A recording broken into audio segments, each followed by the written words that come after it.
Hi, I'm Theresa Barun. I'm the Executive Director of the Wisconsin Maple Syrup Producers Association, and I'm also a sugar maker. I'm a third generation sugar maker out of De Pere, Wisconsin. We tap about 1,100 taps. So I was asked today to come and talk a little bit about quality maple syrup. And we'll talk about quality, and then we'll also talk a little bit about clarity, the grading, and we'll be talking a little bit about off flavors. Because many of us, as we start making syrup, and you just can't figure out that flavor if it's just off. You kind of want to know what it is. So processing maple sap into syrup. We all know we start out with maple sap. Maple sap is measured on a brick scale, and it's called a rule of 86. I'm sure many of you heard of the rule of 86. So that says 86 gallons of sap at 2% sugar content will take 43 gallons of sap to make a gallon of syrup. To have syrup finished, to be considered maple syrup in the state of Wisconsin, it has to be at 66 bricks. As we know, maple sap is a perishable product. The faster you process the sap as it comes out of the tree, the better maple syrup you will get, the better quality. The best advice we always say is, if it's not boiling, it's spoiling. If a question was asked before, sap should be kept at 38 degrees or less if you do not store it for more than 24 hours. This here, as many of you guys know, is a hydrometer. This is syrup at its done stage at 66 bricks. How critical is this measurement? 66 or less, as I said, syrup will spoil. 68 over or more may generate the sugar crystals. And when we start talking about quality, those sugar crystals in your bottle aren't a bad thing. It's just you're losing your profit when you're selling that syrup because that's taking up some of your bottle, in your bottle. So 1 bricks below is very thin and watery. 1 bricks above, it gives you a thick feel on your tongue, so it may taste a little sweeter, so some people might prefer that syrup that's done longer on your palate. Filtration is when you're free from sediments, free of sugar sands, or the niter. Can everybody hear me? Okay. I have a problem when I talk in a mic, I hold it and then I fluffle the mic. So does anybody know what sugar sand is, or niter? Do you guys know what it is? So it's calcium and magnesium salts of malic acid.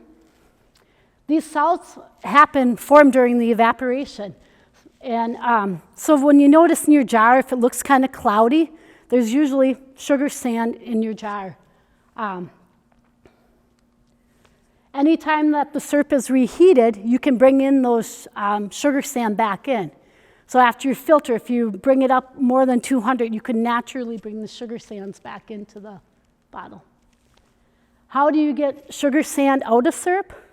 Like I said, it's not going to hurt you if you eat it. It just looks better in your syrup if you don't have your sugar sand. One very old method is to let it for a period of time and pour it off. So you let all the sugar sands go to the bottom of your pail and you just pour off the top. We actually used to do that till 5 years ago when we bought a nice filter press. Do not use cream, egg, or milk concoctions to bring out your sugar sand. They used to say you could put an egg in, the sugar sand would come up to that. Here in the state of Wisconsin, if you do that, you will not be able to sell your syrup because now you're putting an allergen into your product. It's a very big no-no. And filter bags, which many of you guys probably use already to filter out the sugar sand, and the filter press. Filter presses are becoming a lot more reasonable, I think, over the years. You can get a nice filter press for about $500 on a vacuum that would pull out that sugar sand. When you bottle, never cold pack that maple syrup. Always hot pack syrup. The safest lowest temperature is 180 degrees Fahrenheit. stay below that 200 degrees because, of course, as I said, it's going to bring that sugar sand back in. And also for it to properly be canned, that 180 to 190 is going to seal your jar. Like I said, over 200, you'll get the risk of sugar sand or niter. So when it comes to cleanup, that's another way you can get off flavors in your syrup too. For pans, recommended cleaner, you can wash them with hot water, let the rainwater rinse them out. There is also food grade cleaners you can use. The big thing is rinse, rinse, rinse, rinse after you put a cleaner in your pan. Wash all collecting containers with water, no soap again. Pull all taps on tubing. Best to use a method of cleaning the tubing. You cannot put alcohol in your tubing to clean your tubing. That's a big no-no too. Store equipment in a dry place. Tubing can stay up year-round. And then it goes to, why is maple syrup different from any other sweetener? As we're going to talk about, is flavor. Flavor is a unique character of maple syrup, as we all know. This flavor can be easily destroyed in a variety of ways. Mother Nature can naturally give us a buddy or a metabolized flavor. These flavors that are produced, sometimes nature causes and we can't do anything about it. Flavor is really a personal preference when it comes to selling your maple syrup. Other types of factors that influence flavor is soil type. We have many different soil types here in Wisconsin, and from the soil it can give you a really different taste. Or if Wisconsin syrup, is it different than Vermont syrup? Yes, it could have a different taste, just due to our soils. We have, trying to think how many different soils, there's a wide range of different soils here in Wisconsin. Weather conditions. As we know, if your sap is sitting out there and it's getting warm and that sap's getting warm, that's going to give an off flavor in your syrup. Tree health, tap hole location, method of boiling, and of course sanitation.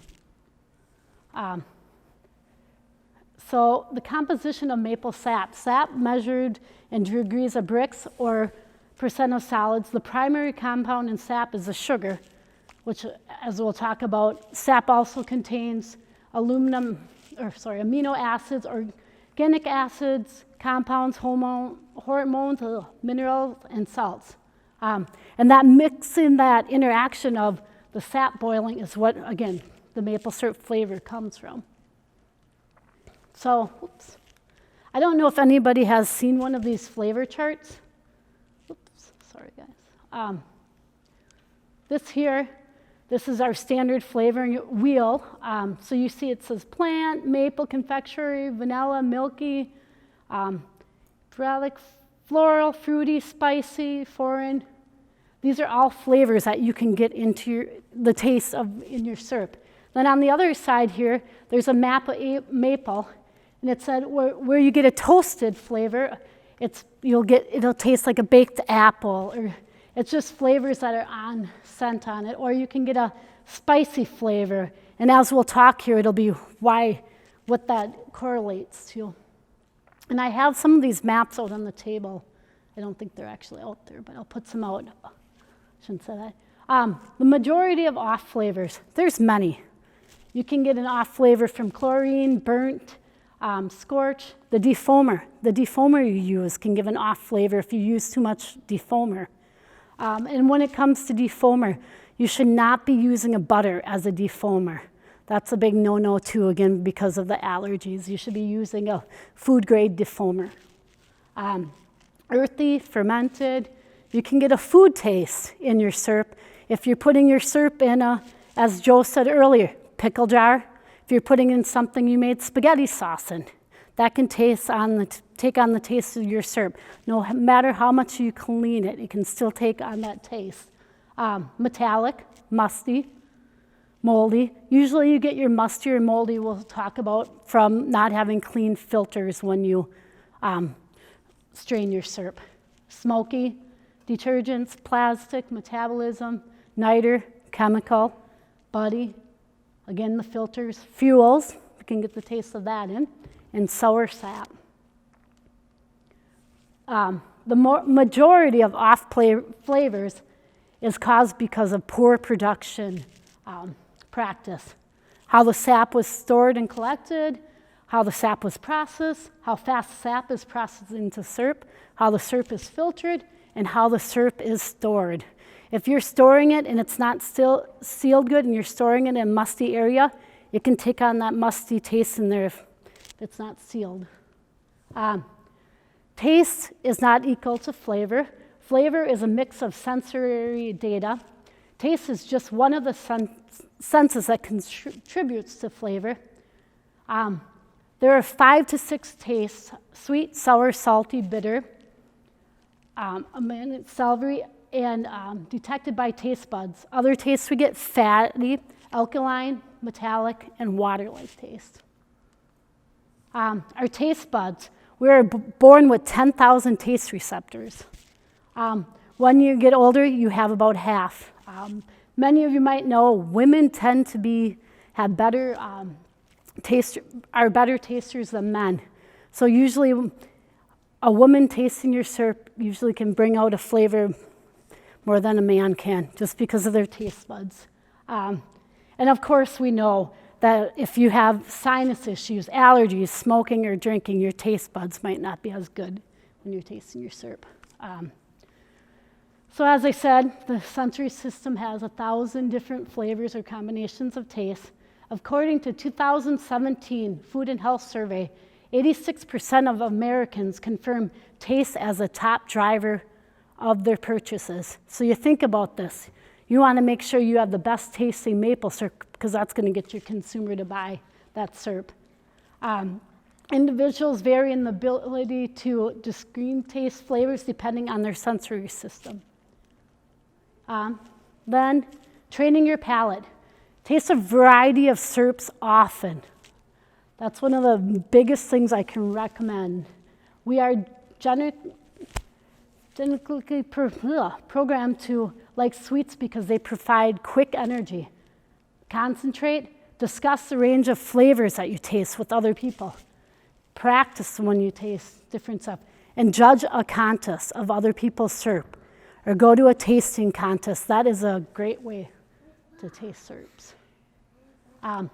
Why is all this important? Because maple syrup observes every flavor and odor it comes in contact with. So, has anybody seen a tree like this that they still have their pails on? A buddy? Usually people, once the buds come out, you make sure you take your taps out, because this will give an off flavor, having buddy trees. About 2 years ago, I had a picture from a producer they sent me, and it was a tree on their lawn. They said, "Can I start tapping this?" It was full of buds. And it's like your season is over. So buddy syrup will actually have a chocolate taste, like a Tootsie Roll taste, butterscotch, to a strong bitterness. Some people like the taste of buddy syrup. The odor of chocolate sometimes may be present when you smell it. The odor is better dedicated with a normal breath instead of a strong breathing. So when you smell, don't and smell it. Sorry. What is the cause of buddy syrup? Of course, it commonly occurs at the end of season when the trees whose metabolism is changing and when the buds are starting to swell. The altonic acid is stored in the tree and is used to start the budding process. At that time, it's a time for the trees to naturally put that sap in to make the leaves. We love our trees, so we want to protect them and let them go through the natural process. May also be associated with the increase in amino acids and acetic acid levels in maple sap. The flavors can occur early in the season if weather conditions are very warm. Example, the 2004 season, that happened quite a bit. With that warm weather, the trees necessarily weren't budded, but you could taste that in the syrup. Buddy syrup. Equipment has allowed us to process sap much later in the season, and make syrup without a lot of problems. Reverse osmosis, air injection, new multi-pass evaporators. We process the sap and make it into syrup. However, the flavor is very sustainable, that you can taste that. When we were kids, you kept going and going and going, cooking till the season you thought was done, but we would cook with buds on, and that's just something you shouldn't do. It's the change that people just didn't know. They didn't think of, oh, trees are bud, they need that. Another flavor you can get is burnt niter. That's a bitter, strong caramel flavoring, bordering on a burnt flavor. This flavor is usually caused by when you have the niter in the bottom of your pan and that continues to burn. That gets in the flavor of your syrup. One of the things about that is once you see the niter start forming, clean your pans. If you have to clean them halfway through season, take your syrup out and clean them, clean your pans. Scorch. Burnt flavor at a very strong bite. Operating pans with too low a sap or syrup level can cause that. Defoamer. As I said, that's another off flavor.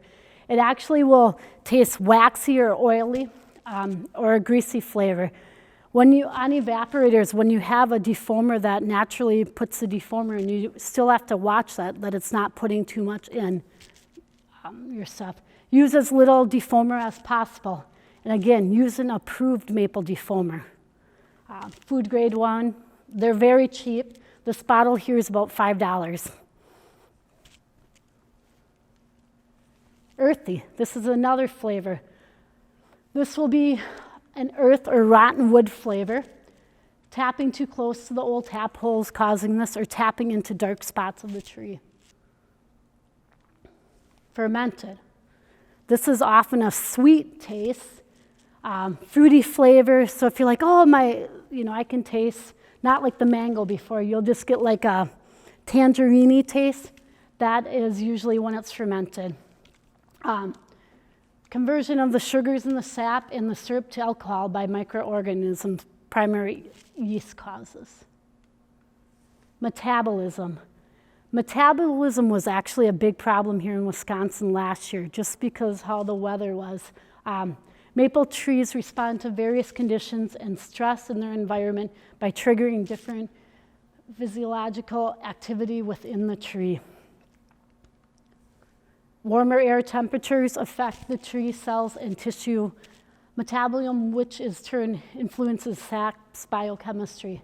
An example of this would be, as I said, elevation of amino acid levels in spring prior to that bud break.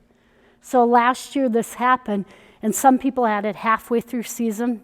In deep here, we actually didn't have it at all. It was just how the weather worked, and people couldn't figure out why they were cooking good sap down, and it was just Mother Nature causing the metabolism in their syrup. They're actually, right now, Acer is doing a study, and because some of the metabolized syrup came as if it was adulterated syrup, like someone put something in, and it really wasn't, but just how so much metabolism was in it. We actually sent out 3 samples from Wisconsin to help out and study. The level of metabolism is different each year. A sap season with warm temperature early in the year can trigger this flavor early in the calendar year. Like I said, we didn't have it, but many people around Merrill, Anago area had it. 2013 was a great example of a very cold season and produced maple syrup until the end of May with little or no off flavor. So you would think the longer season, you'd maybe have those off flavors. That year, we didn't. Okay. Another one is metallic. This is a tinny flavor, sharp, tingly, can often be felt on teeth. The flavor is not detectable by everyone. This is one of those things that a person, again, may like this. Syrup stored in containers, sap or syrup stored in galvanized tanks, sap stored in rusty tanks can also give this taste. Your containers really your sap really takes on your containers. And syrup stored in poor barrels with poor epoxy liners or old drums is another way of causing this. Okay, and then musty or moldy. Use of filters that are not clean. Use of moldy filters. Storage of filters in musty locations. Bottling at too low of a temperature. Invert capped containers after bottling. And proper storage of finished or bottle syrup storage. I think I'm missing a word on there. Anyways, with this, what moldy, you should not be taking the mold out of your syrup and just reheating it. They say really when in doubt, throw out your syrup. You know, if it's bad, you should watch. There's so many different mold allergies that you don't know what that could cause in a person. So they recommend not to. Many of us probably still do, but they really say watch for mold. And usually mold is because of like I said, undone syrup or something in that bottle. Smokey. Smokey's kind of a funny flavor. There's many people that say they love their syrup because of the smoky flavor. This is usually, well, you should burn only clean wood, not treated lumber, railroad ties, tires, with all these, you know, your syrup really takes on what you're putting underneath. Garbage, you put garbage underneath, it's going to take on that taste of the plastic underneath. Use a chimney to vent smoke away from the maple syrup that is evaporated. Sour sap. This is probably one of the bigger off flavors. Oops, sorry. Sour sap can take place any time in the season if the sap is not processed quickly. If it's not boiling, it's spoiling. As the weather warms near the end of the season, sap in the tubing system and tanks begin to warm and the sap will begin to spoil. The biggest thing is if you cannot use your syrup or your sap right away, put it in a cool place. Put it in your fridge, put it in your freezer, put it somewhere where it'll stay cool. Avoiding the off flavors, use only new or unused containers. No mayonnaise, pickle, peanut butter jars, etc. They will take on, as I said before, that flavor. Use only a maple filter. Don't use a coffee filter when straining it. Yeah. Will the sap freeze at all? Or is there... Yes, sap will freeze. And what happens when sap freezes, the sugars separate. So you'll get an ice layer on top and that sap underneath will be more concentrated. So when it comes to that, you can, say you do put it in your freezer and you have that little layer on the top, you can just throw that out if you want because that sugar content's going to be so low. Usually it's at like 0.5% and cook that concentrate underneath. Yep. Okay, does anybody have any questions before we go on to grading? Why not a coffee filter? What's the reasoning? Just on taking the taste in it, they say you shouldn't use a coffee filter. Use that Orlan bag because it's going to take out more of your sugar sands and stuff like that.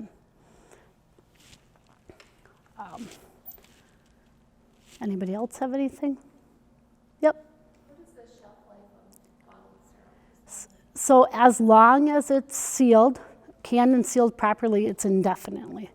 Once you open that bottle, it needs to be refrigerated or in the freezer. So here's a picture of the grading. The grading has changed over the years. This is golden amber, dark, very dark. This is our new grading. The international grading standards were approved in 2009 and adopted by Canada and US. Provides uniform standards and grading system. It emphasizes the uniqueness of maple. Consumers benefit from this. Emphasis on the taste, keeping off flavor detective syrups out of the market. You're still going to get off flavor syrups in the market, but this helps it a little bit. Why international standards? Again, produce a uniform message for the whole industry. It recognizes supply chain is demand and value driven. Proper education and quality production methods, and it raises awareness of successful marketing strategies. It used to always be people wanted amber syrup, amber, amber. It's actually going to your more dark and very dark syrups because people are more used to the taste of an Aunt Jemima or something like that. What creates the grades of syrup? Lighter grades typically come early in the season. Sucrose sugars and caramelizes less during the cooking time. Darker grades have more glucose sugars, which caramelizes more during cooking, creating a stronger, more caramel flavor. You usually tend to get your darker syrup towards the end of the season. Standard quality or color and quality descriptions. Consumers benefit from emphasis on taste, facilitates communication about uniqueness of pure maple syrup, uniform color and flavor appropriate to its class. Here's a chart of a flavor color. So golden has replaced what was formerly called light amber. Its light transmittance is at 75%, and I'll show you in a couple slides here common ways of grading your syrup. Amber with a rich taste has replaced the medium amber. Dark, robust has replaced dark amber. Very dark has replaced grade B. If you go in the store and you notice you can't find grade B syrup, it's because when they change the grading standards, it's called grade A, very dark syrup. I think it's more of a sales tactic because what would you buy, grade A syrup or grade B syrup? You know, just the grade aspect of it. Here's a little picture of the comparison. I have some of these out on the table, and it talks about what I was just talking about. Oops, we'll go in these. So, again, as I said, here's the golden maple syrup. It's with a delicate taste. Color not less than 75% TC. Pure maple syrup in this class has a light to more pronounced golden color and a delicate or mild taste. It is product of choice for consumers preferring a light syrup with a delicate or mild taste. Amber is with a rich taste, color 70 to 74.9% TC. Pure maple syrup in this class has a lighter amber color and a rich or full-bodied taste. It is the product of choice for consumers preferring a full-body tasting syrup of medium taste intensity. This used to be what people preferred over all syrup. Dark maple syrup with a robust taste, 75% to 49.9 TC. Pure syrup in this class has a dark color and a more robust or stronger taste than syrup in the lighter color classes, of course. It is a product of choice for consumers preferring a dark colored syrup with a substantial or robust taste. Oops. Color and flavor grading on this one, very dark maple syrup with a strong taste, color less than 25% TC. Pure maple syrup in this class has a very strong taste. It is generally recommended for cooking. So your very dark is usually what they call cooking grade, or like I said, grade B. So how do you grade maple syrup? These are three just tools of grading. This on the bottom here is probably your cheapest grader. This is about $20. And what you do is, you see this one here is empty.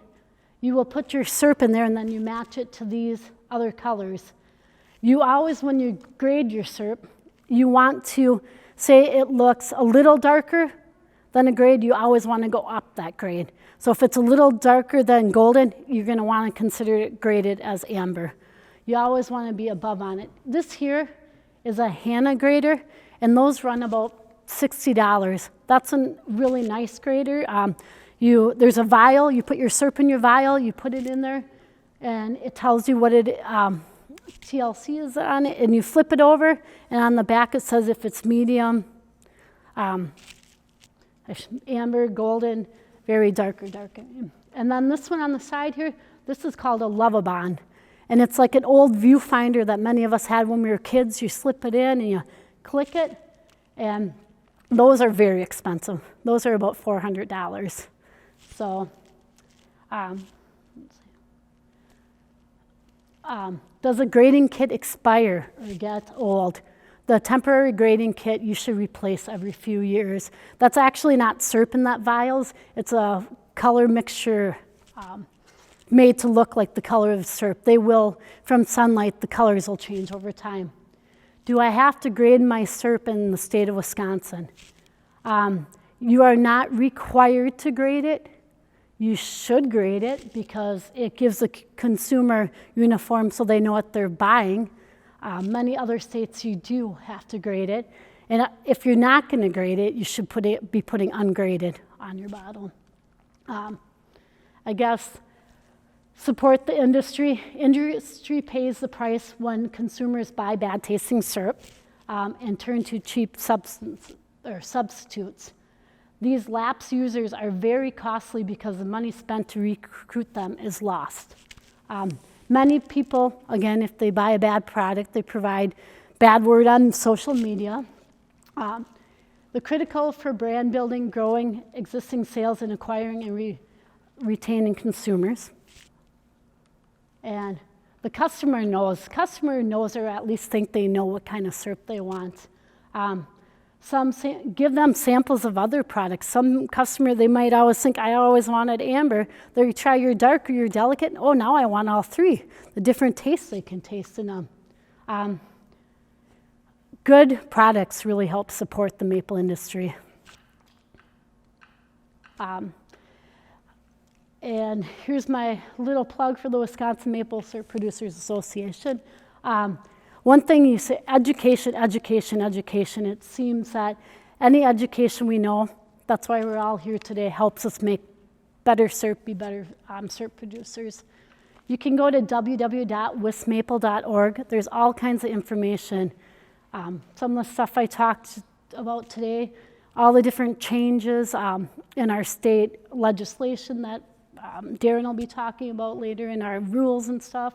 Hot topics happening in the industry, stuff like that. So, anybody have any questions? I kind of ran through that, sorry. But. You said that the color changes Yep. from the initial part of the season to the end? Yep. Does the sugar content, like if you tap, say, one tree, will the sugar content change from the beginning till, say, toward the end of the season? Yeah, usually you get your higher sugar content in the beginning of the season. It tends to be. So, yes, it will change. Usually that's another good way to know your season is coming to an end. If you're getting at 1.5% sugar content, it's coming to an end. And they say if it's lower than 1, you're spending more fuel and time to boil that down. And the thing, the hydrometer? Yep. Is that how you measure the sugar content? They do make a sap hydrometer. Yep, so they make a sap hydrometer and then a syrup hydrometer. The sap hydrometer, syrup hydrometer, sap and a syrup. So a sap hydrometer is very reasonable. They're the same price as a hydrometer. You can buy them at your local hardware stores and any of your Wisconsin dealers. The same way you pour it into that tall little beaker? Yep, Stick that yep, in there and yeah, registers it? yep, same thing.